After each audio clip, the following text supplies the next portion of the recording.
So, hello guys, this is it sa mga nagtatanong about sa pag-apply dito sa housekeeper. So, hiring na naman guys ang aming agency. So, kung gusto niyo pong mag-apply, just click lang po sa link na ito.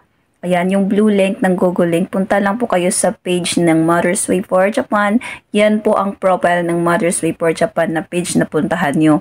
And then, hanapin nyo po ito. So, 33 minutes ago lang po siya nang nakita ko guys, kaya ginawan ko talaga para po talaga sa lahat ng mga gustong nag-a-apply dahil sa sobrang dami ng mga nag-inquire. So, ngayon, this is it para na po ito sa inyo.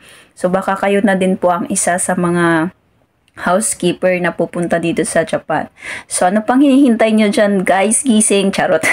Mag-online na kayo and ayun, hanapin, puntahan nyo na po yung page ng Mother's Way for Japan and click lang po ninyo ang Google form na ito. So, sa lahat ng mga nagtatanong ng how to apply, madami po kayong nagtatanong niyan. Hindi lang po talaga kayo nagbabasa or nanonood sa video. Hindi nyo tinatapos. Kaya, ayan, nagtatanong pa din kayo ng how to apply. So, ilang beses ko na ding ini-explain po sa inyo na just click lang po. First, punta lang po kayo sa page nila.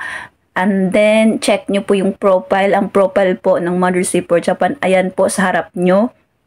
Ayan, and then pagkapunta nyo po, scroll nyo po at makita nyo po ang hiring na ito ng housekeeper. And then, click nyo lang po ang Google link na yan. And then, mag-sign in na po kayo dyan. And then, after that, wala na kayong gagawin. Maghintay lang po kayo for initial interview. Mag-i-email po sila. So, ano pang hinintay nyo? Charot! Bye!